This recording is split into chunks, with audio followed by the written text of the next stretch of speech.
Semana Santa. Comenzamos este tiempo tan especial que los cristianos consideramos como, bueno, la época más significativa en el sentido de lo que recordamos, ¿no? Recordamos lo más significativo que tiene que ver con nuestra fe.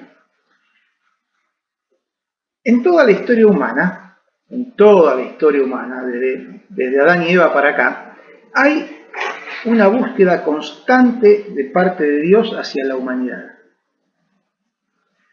No porque Dios nos necesite, sino porque nos ama. Dios nos busca porque nos ama. Y amándonos, ve y sabe la situación que experimentamos las personas estando lejos suyo. Situación que, con los obvios matices individuales, tiene el denominador común, ustedes creo que coincidirán conmigo, de una sensación de insuficiencia, de insatisfacción, de incertidumbre, de no poder, de saber que tiene que haber algo más, pero no saber qué. Bueno, etcétera. Ustedes saben de lo que estoy hablando, ¿no es cierto?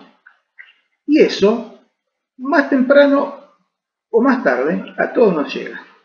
Alguno quizás pueda decir, bueno, yo todavía no me siento así. Bueno, ya te va a llegar el momento en que te vas a sentir así. Viendo y sabiendo eso, y sabiendo que en él podemos encontrar respuesta y solución a esas cosas y a cualquier otra cuestión, y como nos ama profundamente a cada uno, Dios nos busca para ofrecerse y para ofrecernos el poder encontrar estas respuestas en él. Dios nos busca y Dios nos habla. Dios nos habla. El Salmo 19, por ejemplo, vamos a ir antes que nada a esa porción de la Biblia.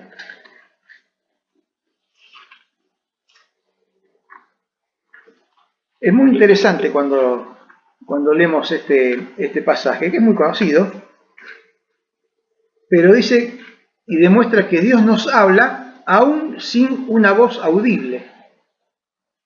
Fíjense, vamos a leer los primeros 4 versículos del Salmo 19. Los cielos cuentan la gloria de Dios, y el firmamento anuncia la obra de sus manos. Un día emite palabra a otro día, y una noche a otra declara sabiduría. No hay lenguaje, no hay palabras, ni es oída su voz. Pero fíjense, por toda la tierra salió su voz, y hasta el extremo del mundo sus palabras. Entonces, no hay una voz audible en la creación, pero la creación nos habla de Dios, y Dios nos habla a través de ella. También sigue diciendo que Dios nos habla por medio de su palabra. Fíjense el versículo 7. Cada vez que utiliza una de las palabras con que empieza la frase, se refiere justamente a la palabra de Dios, ¿no? Dice, la ley de Jehová es perfecta, que convierte el alma. El testimonio de Jehová es fiel, que hace sabio al sencillo. Los mandamientos de Jehová son rectos, que alegran el corazón. El precepto de Jehová es puro, que alumbra los ojos. El temor de Jehová es limpio, que permanece para siempre. Los juicios de Jehová son verdad, todos justos. Deseables son más que el oro, y más que mucho oro afinado, y dulces más que miel, y que la miel que destila del panal. Dios nos habla también a través de su palabra, de la Biblia. Ese hablar, entre comillas, que en términos más estrictos, digamos, significa que Dios se muestra, Dios se revela, Dios se hace ver, para que los seres humanos podamos darnos cuenta que está allí y que nos ama, justamente lo que venimos diciendo, que es el motivo por el cual Él se revela. También, aparte de la creación y de su palabra, Dios se ha revelado a sí mismo y su mensaje en tiempos bíblicos por medio de los profetas. Los profetas eran personas a las que él escogía para encomendarles un mensaje que debían transmitir de parte suya, sin quitar ni añadir a lo que Dios les había dicho que digan. En Deuteronomio 18:18 menciona respecto de esto. Fíjense, siguen los versículos posteriores también, pero vamos a leer este solo versículo como referencia y muestra. Dios está hablando a Moisés y le dice, en Deuteronomio 18:18, profeta les levantaré a su pueblo, ¿no? Profeta les levantaré de en medio de sus hermanos como tú, que eres profeta. Y pondré, ¿cómo actuará? Y pondré mis palabras en su boca, es decir, le diré lo que tiene que hablar, y él les hablará todo lo que yo le mandare. Es decir, el profeta tenía que recibir el mensaje de parte de Dios y transmitirlo sin quitar ni añadir a lo que Dios le había dicho que transmita.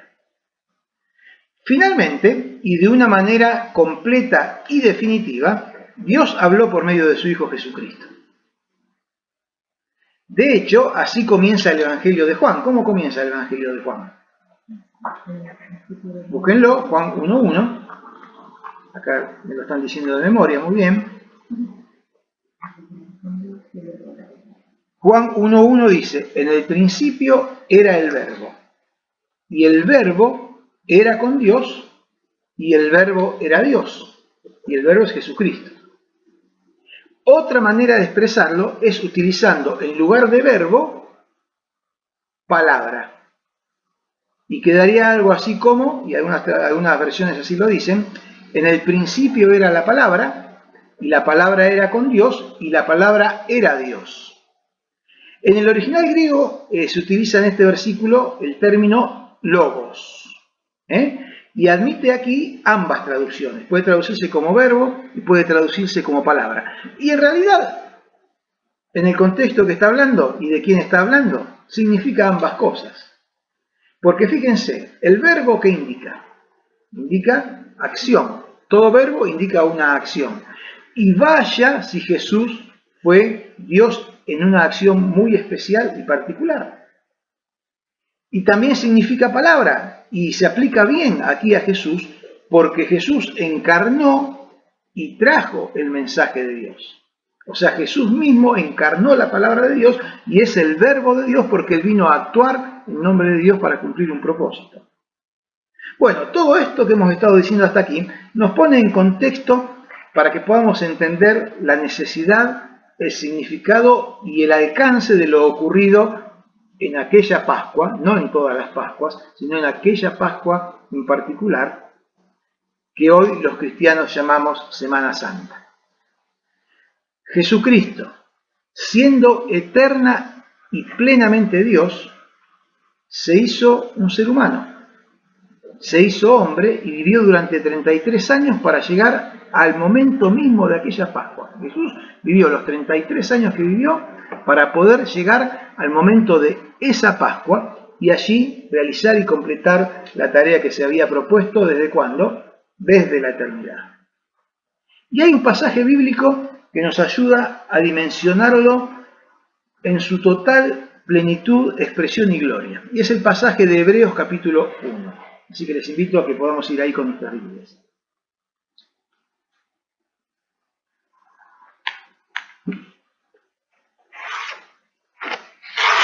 Hebreos 1, del 1 al 3. 1, 2 y 3 es lo que vamos a leer. Voy después a pedir colaboración para algunos pasajes, así que estén atentos y vamos a leer otros pasajes también de la Biblia. Pero nos centramos en Hebreos 1, del 1 al 3, que dice así. Dios, habiendo hablado muchas veces y de muchas maneras en otro tiempo a los padres, es decir, a los predecesores nuestros, por los profetas, en estos postreros días nos ha hablado por el Hijo, a quien constituyó heredero de todo y por quien asimismo hizo el universo. El cual, el Hijo, siendo el resplandor de su gloria y la imagen misma de su sustancia, y quien sustenta todas las cosas con la palabra de su poder, habiendo efectuado la purificación de nuestros pecados por medio de sí mismo, se sentó a la diestra de la majestad en las alturas. Bien, relacionamos lo que estuvimos diciendo como introducción a esto que estamos leyendo ahora. Los profetas de la antigüedad, que están mencionados aquí en el versículo 1, Dios, habiendo hablado muchas veces y de muchas maneras en otro tiempo, en la antigüedad, por medio de los profetas de la antigüedad eran mensajeros, eran canales que transmitían el mensaje de Dios. Lo recibían y lo transmitían. A diferencia de ellos, Jesucristo era el mensajero y era también el mensaje. Jesucristo era el mensajero y era el mensaje. Ayúdenme a leer, por favor. Juan, vamos a leer dos pasajes en el Evangelio de Juan. Juan 1:18 y Juan 14:9 y 10. Les pido que lo busquen, el que lo encuentra, prenda su micrófono y lo lee. Juan 1:18 y Juan 14:9 y 10. A Dios nadie lo vio jamás. El unigénito Hijo que está en el seno del Padre, Él le ha dado a conocer. Bien, Jesucristo es el mensaje y es el mensajero, dijimos, ¿no? Y en 14:9 y 10... Jesús le dijo: ¿tanto tiempo hace que estoy con vosotros y no me has conocido, Felipe? El que me ha visto a mí, ha visto al Padre. ¿Cómo pues dice, tú muéstranos al Padre?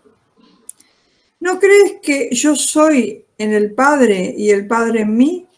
Las palabras que yo os hablo, no las hablo por mi propia cuenta, sino que el Padre que mora en mí, Él hace las obras. Bien, gracias. En palabras de Jesús y relatadas en Juan, Él es el mensaje y Él es el mensajero. Volvamos a Hebreos capítulo 1. Siempre vamos a estar basándonos allí. Por ahí vamos a ir a otro pasaje, pero vamos a volver.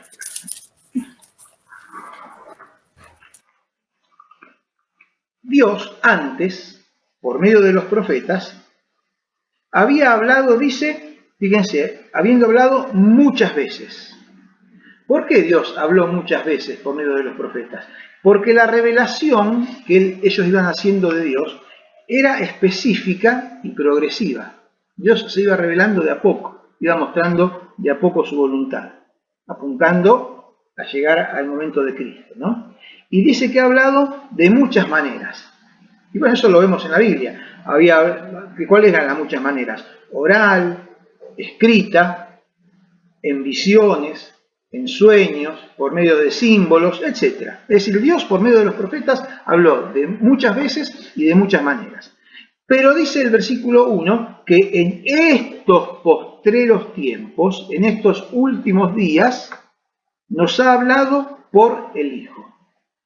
Dice últimos o postreros. Últimos o postreros en el sentido de tiempo. ¿Por qué? Porque eso había ocurrido después de todo lo demás. Después de todos los profetas que habían hablado a lo largo de la historia, después de eso, ahora a lo último, Dios habló por medio del Hijo. Pero último también en el sentido de definitivo. ¿Por qué quiere decir esto en el sentido de definitivo? Es decir, que Dios no tiene más nada que agregar, porque ya está todo dicho por medio del Hijo. Él es el último que habló. Jesucristo hizo y dijo todo lo que era necesario hacer y decir, porque Él es el verbo de Dios y es la palabra de Dios. Y siguiendo nuestro pasaje de Hebreos, en los siguientes términos que expresa, términos gloriosos, describe a este último mensajero. Fíjense, estamos en el versículo 2. En estos postreros días nos ha hablado por el Hijo, a quien constituyó heredero de todo. Empezamos a ver cómo caracteriza, cómo describe a este Jesús, a este Jesucristo, que es mensaje y es mensajero. Dice que es el heredero de todo. ¿Qué quiere decir esto?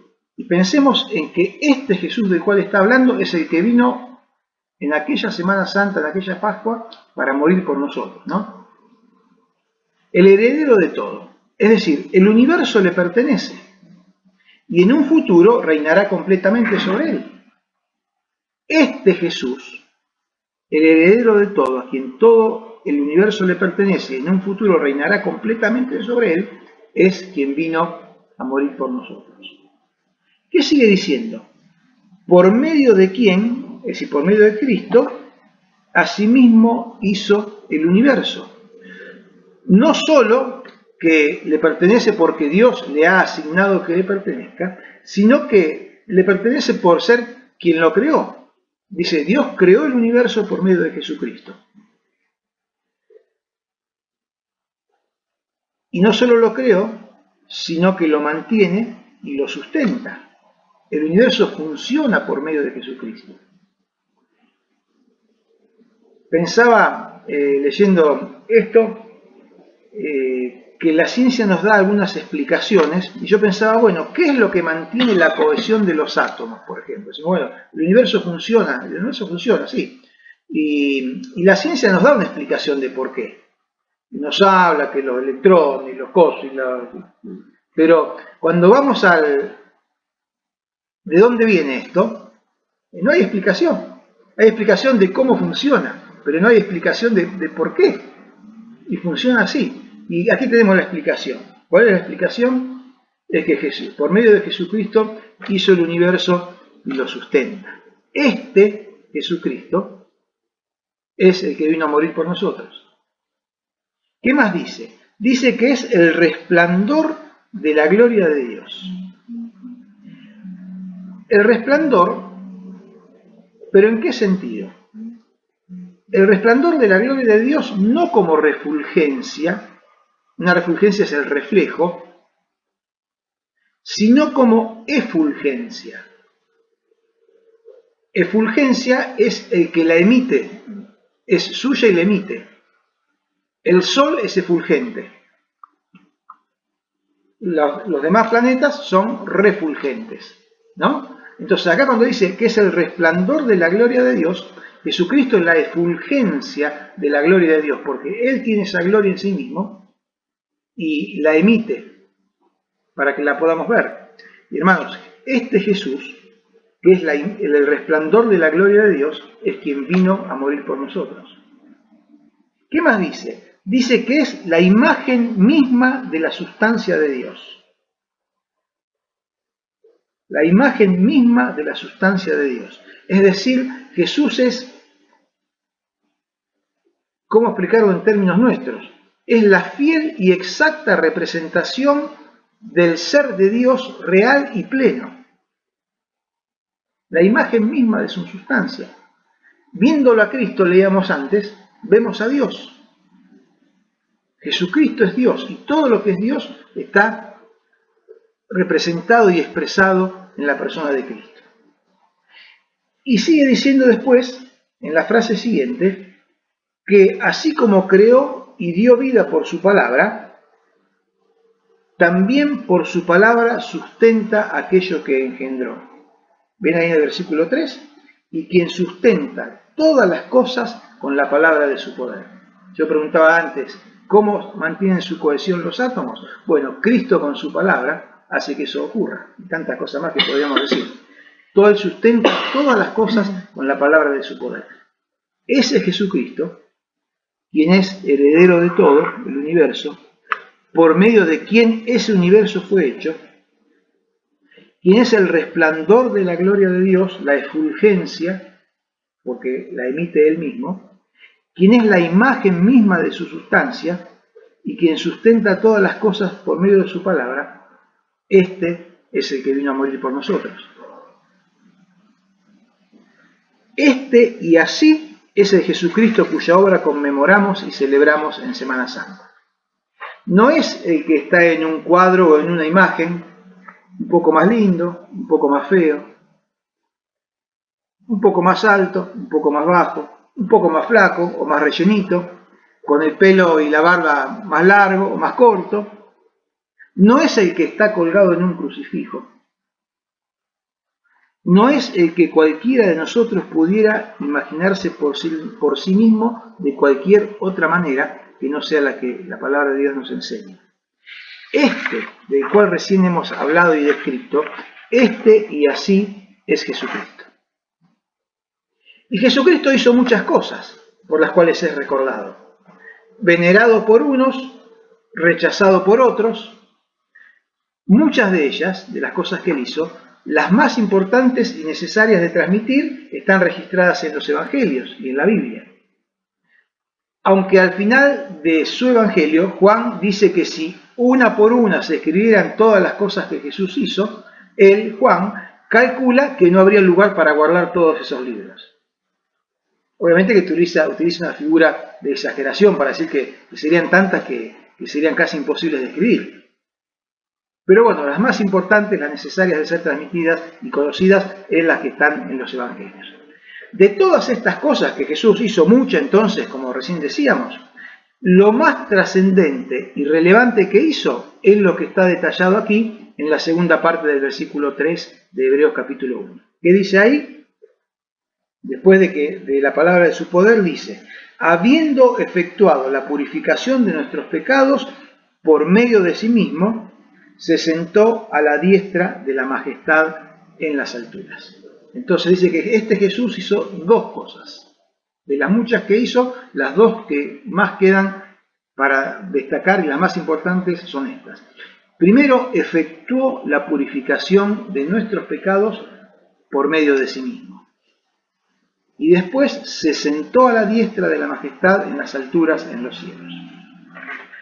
Ya dijimos que para crear, mantener, sustentar, regir el universo, le bastó y le basta con hablar, le basta con su palabra. Por ejemplo, Hebreos 11:3 dice: por la fe entendemos haber sido constituido el universo por la palabra de Dios, de modo que lo que se ve fue hecho de lo que no se ve. No había nada. Y con la palabra, de lo que no se ve, porque la palabra no se ve, fue hecho todo el universo. Y en Colosenses 1:17, se lo leo porque ya lo tengo acá, dice que Él, Jesucristo, es antes de todas las cosas y todas las cosas en Él subsisten. Entonces, como dije antes, para crear, mantener, sustentar, regir el universo, le bastó y le basta con su palabra, con decirlo, con hablarlo. Pero para solucionar el dilema moral, el problema humanamente irresoluble del pecado, tuvo que morir y derramar su sangre en la cruz del Calvario. Tuvo que venir y poner el cuerpo. No era cuestión de hablar. No había otra manera. No había otra posibilidad. Miren, evidentemente no. Definitivamente no. No había otra manera ni otra posibilidad. Tenía que ser no por medio de su palabra, sino por medio de él mismo. Les repito una frase que encontré en un comentario de MacDonald, que dice así: es abrumador pensar que el soberano Señor del universo descendiese para ser el cordero del sacrificio. ¿No piensan ustedes lo mismo? Es abrumador pensar que el soberano Señor del universo, que fue descrito en las frases anteriores, descendiese para ser el cordero del sacrificio. Es abrumador, pero es real. Evidentemente no hay otra forma de obtener la salvación, la paz con Dios y la vida eterna. Definitivamente no hay otra manera, ni hay otro camino, ni hay otra opción. Había que morir, y Jesús lo hizo. Porque me ama y porque te ama. Habiendo consumado así su obra de salvación, muriendo, la cual pone a disposición de todos los seres humanos y la aplica a aquellos que lo reciben por la fe. Repito, la puso a su obra de salvación por la muerte en la cruz, la pone a disposición de todos los seres humanos, pero la aplica a aquellos que lo reciben por la fe. Habiendo consumado eso, se sentó a la diestra de la majestad en los cielos. Este lugar, la diestra de la majestad es Dios, ¿no? Dios Padre, la diestra de la majestad, este lugar es el de máximo honor, privilegio y poder. Se refiere a eso también en Filipenses capítulo 2, del 9 al 11, donde dice que por lo cual, por haber hecho esto, por haber muerto para salvarnos, Dios también le exaltó hasta lo sumo y le dio un nombre, que es sobre todo nombre, para que en el nombre de Jesús se doble toda rodilla de los que están en los cielos y en la tierra y debajo de la tierra, y toda lengua confiese que Jesucristo es el Señor, para gloria de Dios Padre. El lugar de máximo honor, privilegio y poder. Pedro, en su primera carta 3:22, lo dice en otras palabras. Habla de Jesucristo y dice: quien habiendo subido al cielo, está a la diestra de Dios, y a él están sujetos ángeles, autoridades y potestades. Allí se sentó, a la diestra de la majestad en los cielos. Y el estar sentado es una figura de reposo. Ahora bien, no de un reposo para no hacer nada, el reposo del que está ahí tirado sin nada que hacer, sino más bien el reposo de contemplar acabada la obra que se había propuesto. Allí se sentó Cristo a contemplar, a ver acabada la obra que se había propuesto, que es nuestra salvación. ¿Y hasta cuándo será eso? ¿Hasta cuándo estará así? Bueno, la respuesta ya la había dado el viejo Salmo 110. Pero no lo vamos a buscar, porque el Salmo 110 está citado aquí en Hebreos capítulo 1, en el versículo 13. ¿Hasta cuándo? ¿Qué dice Hebreos 1:13 citando el Salmo 110? ¿A cuál de los ángeles dijo jamás: siéntate a mi diestra hasta que ponga a tus enemigos por estrado de tus pies? ¿Hasta cuándo Jesucristo estará sentado a la diestra de la majestad en las alturas?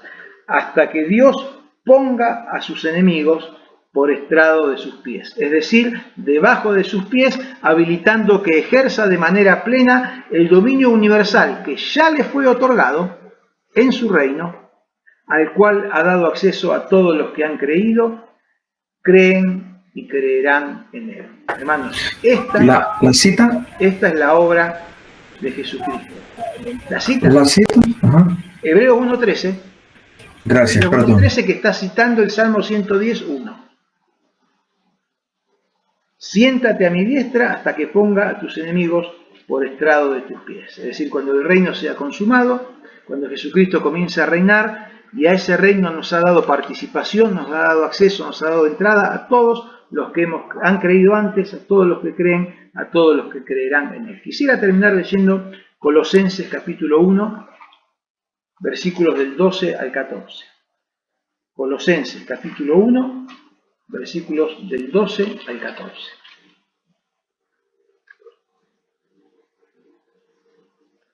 Me gustaría que lo leamos todos. Usted está en su casa, vos estás en tu casa, léelo en voz alta. Léelo, acompáñame en la lectura sin prender el micrófono para que no se arme caos y quede clara la lectura, pero me gustaría que todos podamos leerlo porque habla de nosotros, ¿no? Habla de nosotros y nos estamos incluidos en esto que dice este pasaje. Colosenses 1, 12, 13 y 14. ¿Lo tienen? ¿Lo leemos todos? Dice así entonces: con gozo, dando gracias al Padre que nos hizo aptos para participar de la herencia de los santos en luz, el cual nos ha librado de la potestad de las tinieblas y trasladado al reino de su amado Hijo, en quien tenemos redención por su sangre, el perdón de pecados. Hermanos, que sea nuestra experiencia, que sea nuestra esperanza, que sea nuestra seguridad, esto que acabamos de leer, y que sea también nuestro testimonio, porque hay otros que todavía no lo saben o no lo han entendido y necesitan conocerlo y necesitan entenderlo. Entonces, que sea nuestra experiencia, que sea nuestra esperanza, que sea nuestra seguridad, que sea nuestro testimonio. Y si todavía para alguno no lo es, bueno, hoy mismo puede llegar a serlo. Dios te ama y Jesucristo vino para ofrecerte y posibilitarte esa salvación. Que en esta semana podamos recordarlo, podamos ser agradecidos para con Dios por esta obra que Él ha hecho. No tenía necesidad, lo hizo porque nos ama. Y gracias a Él porque así lo ha hecho. Oramos. Padre Celestial, Señor, el estar pensando en estas cosas y ver la realidad de cómo fue, como decía el comentarista bíblico, nos abruma, Señor. Nos sentimos abrumados al ver esto que has hecho, Señor, por nosotros. Señor, cuán glorioso es, cuán grande es tu amor, Señor, cuánto interés por nosotros y por todas las personas. Gracias, Padre, por Jesucristo, quien dejó los cielos y vino aquí, Señor, con el propósito de pagar nuestros pecados, de morir en la cruz, Señor, de entregarse por nosotros, para de esa manera pagar la deuda y que nosotros pudiésemos por la fe asumir eso que Él hizo por nosotros y ese perdón que Él ha conseguido, poder pedírtelo y saber que tú nos los otorgas, porque te lo pedimos en el nombre de Jesús. Y nos has hecho tus hijos, Señor. Nos has hecho partícipes de todas estas bendiciones y partícipes en el futuro de la eternidad de tu reino, Señor. Gracias, gracias por esta esperanza, gracias por esta convicción, porque es seguridad que el Espíritu Santo pone en nuestros corazones y nos anima en el andar diario, Señor, y nos anima a dar ese testimonio para que otros también puedan llegar a conocerlo. Padre, glorifícate en tu pueblo en esta Semana Santa, utilízanos, Señor, para dar este mensaje de salvación, y Padre, que en todo podamos agradarte y hacer tu voluntad. Gracias, Señor. En el nombre de Jesús, amén.